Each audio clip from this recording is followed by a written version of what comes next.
Ole Miss fans need a hotel for the game weekend? Many OTAs keep all the commissions, but at Fan Plans, you still get your loyalty points, receive direct confirmation from the hotel, and you support Rebel Grove.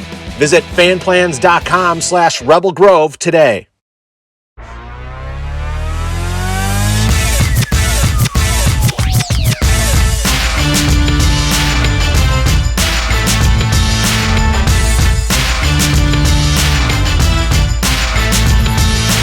Welcome into another edition of the Mason Brooks Show, presented by The Rogue. I'm Neil McCready.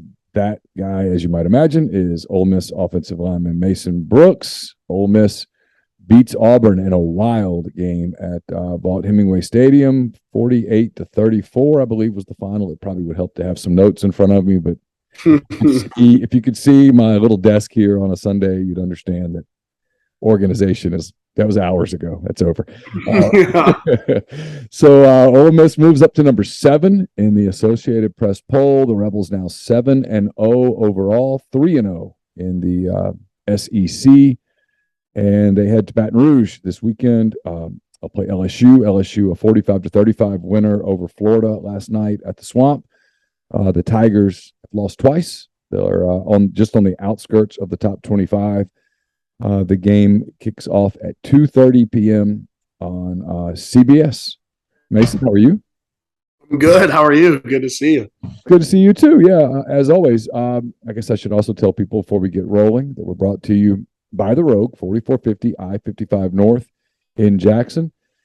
It's 4450 I-55 North, or you can go to therogue.com. They always have the latest items from Peter Millar, Martin Dingman, Jack Victor, Halsey, True Grit, Duckhead, so many other name brands right there at The Rogue. We're starting to get into the Christmas shopping season a little bit.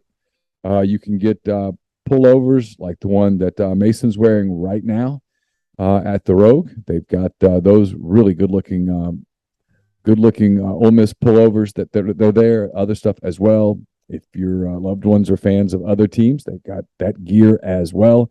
So get started on your holiday shopping, Christmas shopping at The Rogue, 4450 I-55 North in Jackson, or therogue.com. So kind of a crazy day yesterday, kind of a crazy game. Game starts at 11. I don't think it ended till it was like 4 maybe with a lightning delay or whatever. I want to start with the lightning delay, believe it or not, and then get to some other stuff. Mm-hmm. What do you do 6.5 minutes to go in the game? You think, hey, we're about to close this thing out. And then all of a sudden, because literally Quinshon Judkins scores and you're like, 10-point lead. This thing's 14-point lead or whatever it was, about over. And then all of a sudden, hey, there's lightning in the vicinity. Get off the field. We'll let you know when you come back. I assume you guys go to that little halfway room underneath. Oh, so wait, first off, I want to say we finally got our Rogue episode. We've been talking about doing a fancy suits episode, and we finally got our Rogue gear, so that's exciting. Cool to support them. So normally we go, for people that don't know, at halftime, let me rewind. So we have our locker room, which is in the indoor practice facility, down like a big long tunnel. And then when you come out of the tunnel on your right, there's a smaller locker room that we go into halftime. We do that so we don't have to go all the way down back to the locker room just to come all the way out, because it's only about a 10-minute, 15-minute break, if that, at halftime. They got like a medical room in there and everything, so they can take care of everything we need and then come out. So rain delay hits, and I didn't even know the rain delay hit. There was a streaker before that, or it wasn't even a streaker. It was just a crazed, probably inebriated fan. I think it's safe to say he'd had a couple. I think that's a safe assumption. Yeah. Who decided to book it. And I remember we were getting ready to take a shot downfield, and my coach was so mad. He was like, man, we're like, get him off the field. What are we doing? Everyone's on the headset pissed off because we were trying to roll, and it's just between Auburn just really being banged up there every other play just about. And crazy man with a pom-pom on his head. We were already kind of behind. And then you got, going into half there. So I didn't even know there was a rain delay. We were getting ready to to roll. And then they're like, all right, everyone inside. And I was like, man, dude, lightning delays are never good to begin with. And you hope it's the one, because if a couple more hit, then you're SOL. It used to be exciting, back in the day, in practice, you'd be like, please, can we get some more lightning strikes so we can, maybe get to go home when you're in high school and you're like, yeah, I really want to go home and take a nap. Please, can we get some more Texas heat lightning? Yeah. But not in the middle of a game, especially not a game like that where you have momentum and you want to just kind of finish it out. Going in, having to reset can be difficult. So we started in the halftime locker room, and then coach came in. He said, we're going all the way down. And when he said that, I was like, oh, dude, better get cozy. As soon as we got in there, they were like, phones, everyone's phones. Because, some guys, like, they can't go 10 minutes without their phones, man. I'm surprised guys don't have them on the field. I mean, phones have been like such a thing Coach harps on now, and then I just take them up because guys love their phones. And so everyone turns their phones in, and then you're just sitting there staring at the guy across from you. The guys are like laying down and trying to stay in the zone. You don't want to like kind of lose that edge. And so, but that's hard to do, right? I mean, to kind of, it's so hard. It's totally like something it happened last year. I think in Tennessee, there was a delay. The guys were talking about, I could be wrong there. But it's hard. It's hard to come back out of that and kind of not. We treated it as like almost like a 6-minute game. Hey, we're going back out for like essentially a 6-minute game. Let's stay focused in. But it was difficult for everyone to kind of stay locked in. There. I think we did a really good job. As the game showed. But just a whole lot of dudes walking around and stretching and trying to stay loose and trying to stay, ready to go so we could haul out of that tunnel. I was just praying. I was like, God, please let this be a brief lightning strike and not one where we're in here for 2 hours and we got to go out there and it's 9:30 when we get done with the freaking game. So you aren't alone. You aren't alone. I'll tell you this, y'all were just getting ready to resume, and I'm writing. So I'm, looking at the keyboard. Right. Of course. And Ole Miss did the little light show thing with the light. And in my peripheral vision, I thought, oh shit, that's lightning. I mean, I could almost feel like tears welling up in my eyes. Like, there goes my Saturday night. It's just gone. It's over. And then I realized, no, they're just doing the light show thing. And I was like, oh, thank God. The feelings were mutual, man. They've been on a 6-year beating streak that a lot of these guys never beat Auburn. Actually, all the guys I live with, and we wanted to break that bad. And so the guys were like, come on, can we break the streak and get going? I mean, can we get up out of here? And so there was a lot of like, hey man, we want to beat these guys and this is taking forever. We want to accomplish this already. And so it was definitely not ideal. You took an official visit to Auburn before you visited Ole Miss after you got in the portal, after you finished up at Western Kentucky. How many of those guys, coaches and stuff, do you know, and did you kind of have any interaction with any Auburn guys yesterday?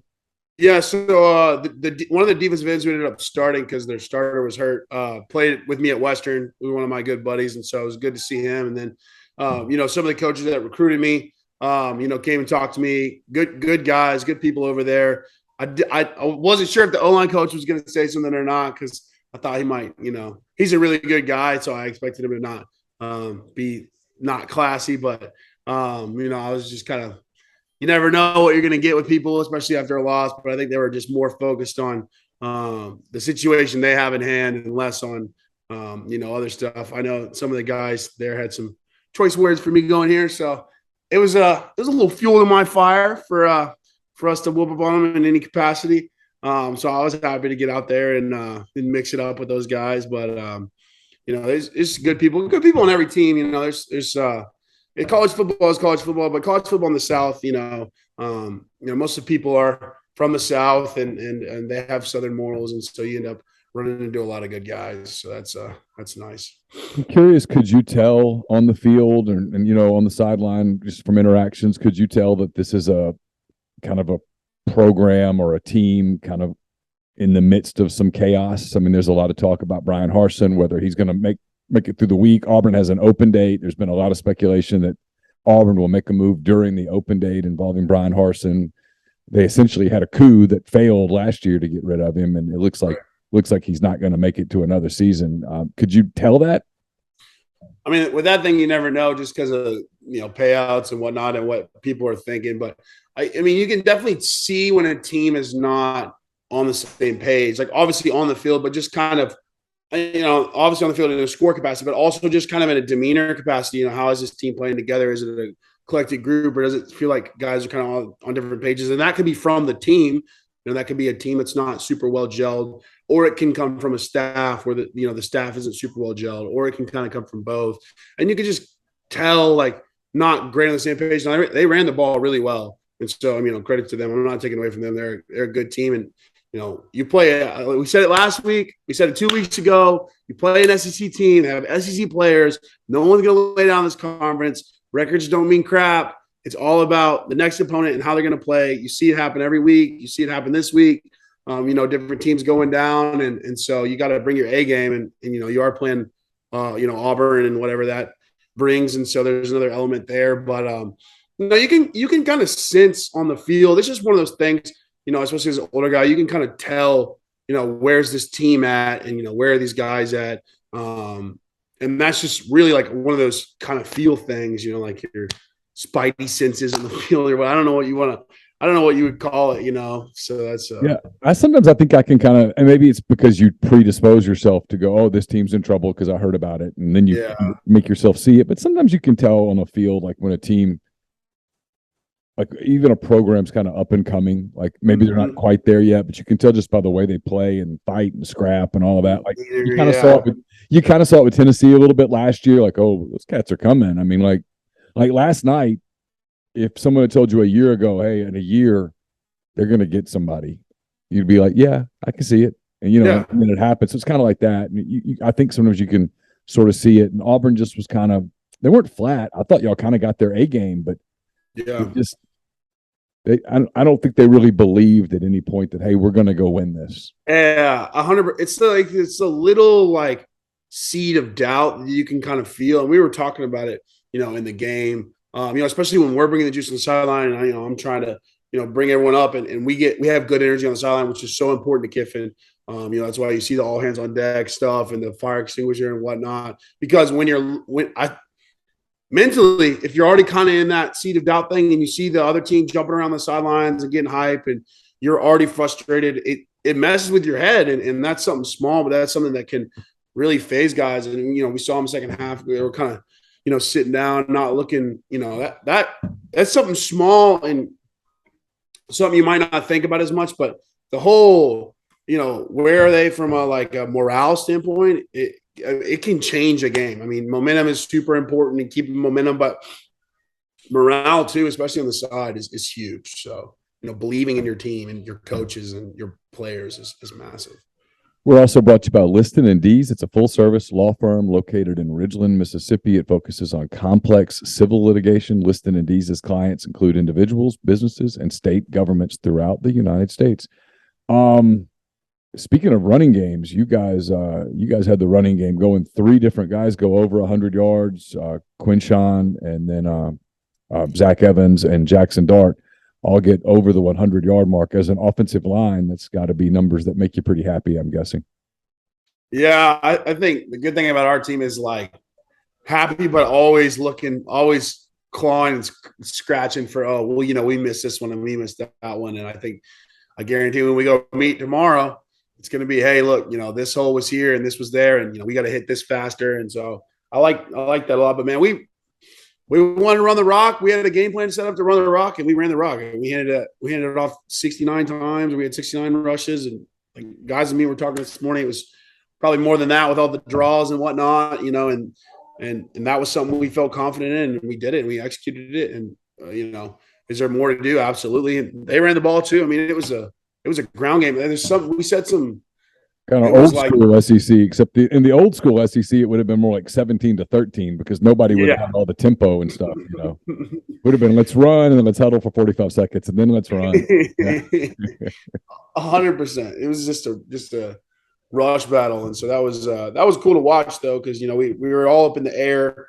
with Vanderbilt last week, and they were in the air too with the passing game, and this week was just 2 ground and pounds going at it. And so it was just cool to kind of see the team, you know, and really laying in the staff, adapt and not be stuck in the ways and say, you know, look, this is what's working and we're going to run this and we're going to keep running it until it doesn't work, you know, as opposed to, well, let's force the pass or let's try to do something that we're not, you know, let's figure out what works and let's do it. And so it's good being on a team like that because there's not a whole lot of egos on the staff and a whole lot of guys are just ready to do whatever it takes to win the game. So you guys opened the season on September the 3rd. You've played every Saturday since then. And it's starting to show a little bit the wear and tear, some injuries, guys missing time. You got 2 games left before an open date, and obviously being 7th in the country and undefeated and now in first place in the SEC West, you don't really get a weekend off here for a little bit. How beat up is this team? How much is managing injuries and such a challenge right now? Yeah, it's huge. And you know, it's playing the SEC, and I really pay bye weeks a whole lot of mind. We had an early bye week last season, and so it was kind of a haul last year for me. And so I didn't realize quite how much wear and tear is in this conference, but it's the day in, day out because you're playing an SEC team every day at practice. And even, you know, like just about everyone here is legit. I mean, there's not a whole lot of, you know, slaps on this team. I mean, it is freaking dudes everywhere on every step of the depth. And so, you know, you're going to bang, you know, every week during the week. And, you know, we can run the ball 70 times and you play a run offense like that. I mean, you guys are going to hit and, you know, there's going to be bruises and bumps and different stuff that comes out of that. And so Kiffin's done a good job of, you know, knowing when to go and when to crank it and when we need to go full go and bump pads and when we need to kind of ease off. And my coach preaches, you know, treatment, make mandatory for the guys that, you know, kind of don't love that stuff. But most of the guys that start and have been doing this for a little while understand you really can't get through it without it. You need it.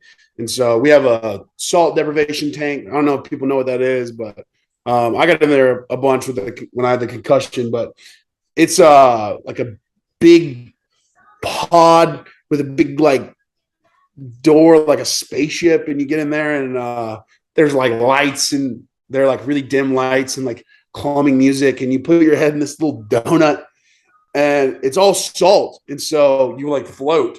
You sit there like that was it was a great, that's what it looks like right there. Yeah. You float around and it's supposed to like help with all your joints and muscles and help you. They say like 45 minutes in there is equivalent to like 4 or 5 hours of sleep or something crazy like that. Oh, wow. So that's huge. Don't get in there with cuts though, and not put ointment on it because it will burn like crazy. But between that, you learned that the hard way. I did learn that the hard way. Yeah, big hard way guy. I like learning things the hard way. So I've mastered the salt tub now. I like to brag. I mastered flying and I mastered the salt tub. So it's pretty exciting. But we have a hot tub, cold tub, compression boots, needles, cups. But you see, and that's what I like to see, you know, about this team is as the season's gone on, more and more guys in there working on their bodies, guys that aren't hurt, and that, you know, you know, protecting your body in advance, right? You know, kind of predictive, you know, treatment on your body so you're not doing it after, but you know, really working on your body now. But it is a grind, and when you have a culture that, you know, goes like we do, you need to be, you know, wary of the fact that your body's going to wear down at some point, and so. Yeah, you know, 2 weeks on the bye and then, you know, 2 weeks on the road. You know, road games take a bigger toll on you. And so that's going to be, you know, interesting for us in terms of, you know, how healthy can we stay here and how juiced can we stay here, you know, on the road back to back. So do you get to enjoy a game like yesterday for any period of time? Do you get out and whether it's the Grove or get with your family or whatever for an hour or two before you go like back into business mode? Yeah, it depends. You know, I've had some, you know, I love the game so much, and this season's been difficult for me. So, you know, after the games, you know, have been kind of hard, you know, some weeks, just because frustrations and whatnot really come out after the games. And, you know, it's mixed emotions because you're so happy your team's succeeding and seeing your teammates succeed. You know, you just want to be a part of it, in any regard. So trying to be a part of it any way I can. But, you know, for me personally, sometimes I feel like, not that I don't deserve, but like sometimes it's a little hard for me to get out there, after the game and really go wild, because of just how I work and my work ethic, and I want to, contribute. But, I had a bunch of family in town this week and some family friends. And, I'm every week I feel like I'm learning something different, learning something new. And I was really at peace this week, busted my butt and did my part this week. And I said, I might never get to experience the Grove again as a football player. I don't know. We might have 2 more 11 a.m. games. You never know with how things are being set up, but probably not.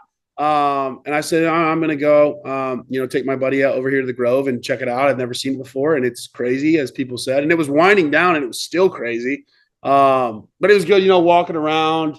People know me as the podcast guy or the Lego guy, which is great. I think the Lego thing is. I think the Lego thing is so cool. By the way, it's I don't know. It's like one of those things where this is the dad in me that comes out a little bit. Like you try to make sure that your kids learn that, hey, whatever it is that kind of helps you get to a calm place, that helps you get to just a peaceful place, right? Or a place where you can think or put stuff away or whatever, whether that's read a book or go for a walk or listen to music or play with Legos, whatever the case may be. Like, do that, because be genuine, because you're the one that has to kind of function in your own space, and sometimes we all have to unwind a little bit with something. And I thought that was so cool that you've kind of embraced that and let people in on that, right? Because some people would be like, I could never admit that because people would make fun of me or whatever. And it's like, so what? I mean, this is what I do, and it kind of helps me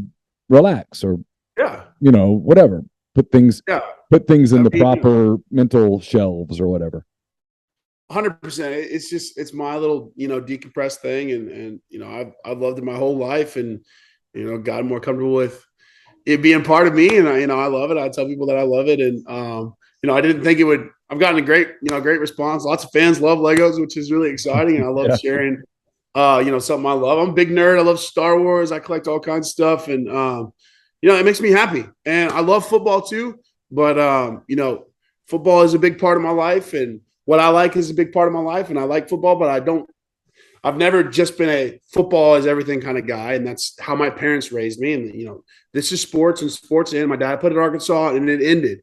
And he moved on to the next point of his life. And my mom was an athlete and it ended. And so, growing up in a family of athletes, my whole family's, a lot of my family members have played in college. And, it was really preached on me, you are a person and you have value in you and who you are. And then you also do sports and you do your hobbies and you do your school, but that doesn't define you. And, it's so easy to get lost, with social media and big stages like we're on now, and you kind of feel like you let people down, or you're supposed to be this guy or that guy, and something small like the Lego thing seems insignificant, but for me that was big, to kind of just show people like, look, this is who I am, and I love that I'm able to express that on the podcast too. Like I'm always me, authentically me. I don't change for people.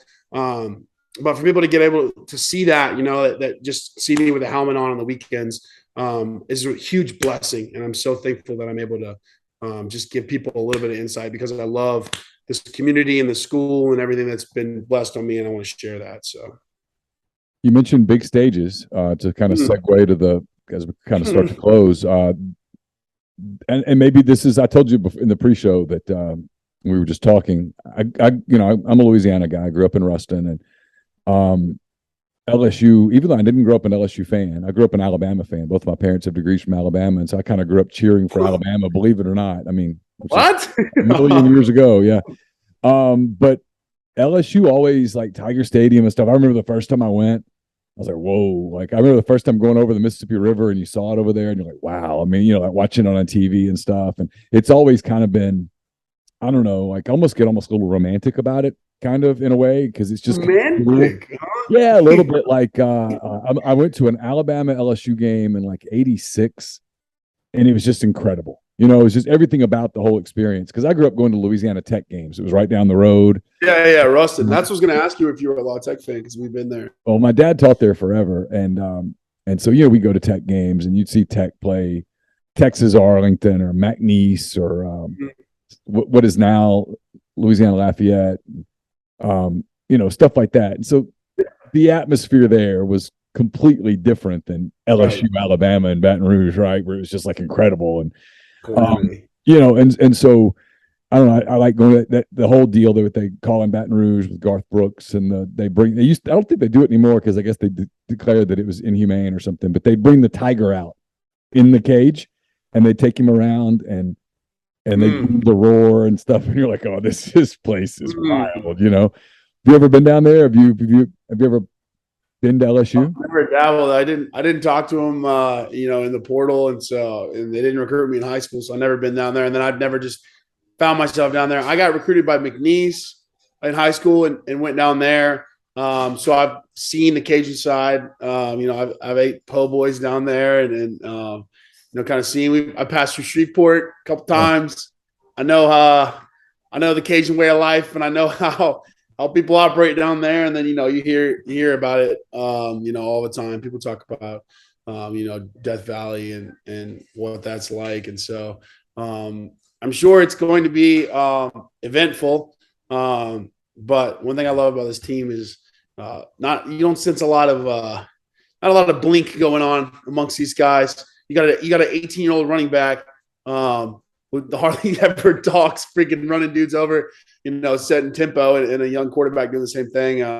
That's exciting to watch. So I don't think we're going to blink as a team. I think we're ready to take on the world, and we're going to prepare the same like we do every week, and get ready to go out there and bust our tails. But definitely. A big reason why you come to the SEC and why I came to the SEC is to play in these big stage games and have the opportunity to be part of something great, and something that we're building here that's not finished yet, but it's part of something that everyone's bought in and ready to go. And so definitely one that I am excited for. This one and the next one, not to look ahead. Yeah, sure. The next one will be really interesting to talk about when we talk about it next week about going back to Texas and all that. Yeah. And as you guys win, the stage just keeps getting bigger, whether it's in Baton Rouge or College Station or Oxford or Fayetteville or I guess Oxford again. I mean, as you keep winning, the stages just get bigger and bigger and bigger. So, it's what happens when as you win, the stakes mounts, which is fun. That's what it's fun. Got to dodge that rat poison too. At the same time. So it's a balance, man. It's cool. It's so cool, man. I'm so happy to be here and to be a part of this. So, well, enjoy the week ahead. Best of luck to you and your team as you guys get ready to go to LSU again. It's Ole Miss at LSU 2:30 on CBS. We'll obviously have coverage here at rebelgrove.com at MPW Digital all week as we get ready for another Saturday of SEC football. Have you seen the Magnolia Cup trophy yet, by the way? I have. It used to be in the meeting room. I've seen it. It's got a big magnolia flower on it. It's pretty dope. So hope we keep that. We'll hopefully discuss the trophy at some point next weekend. I have thoughts on the trophy. We'll talk about that. We'll talk about that. Don't forget, this show brought to you each and every week by The Rogue, 4450 I-55 North in Jackson, therogue.com. They've been delivering fine men's clothing for 55 plus years. Their classic style, attention to detail, commitment to excellent service continues to make The Rogue a special place to shop. We'll come back next week. We'll look back on Ole Miss at LSU and get ready for a bit of a homecoming sort of a game for Mason. Ole Miss heading to Texas A&M next Saturday, and what will be another key SEC game. So for Mason Brooks, I'm Neil McCready. That does it for this edition of the Mason Brooks Show presented by The Rogue. Have a great week. Take care.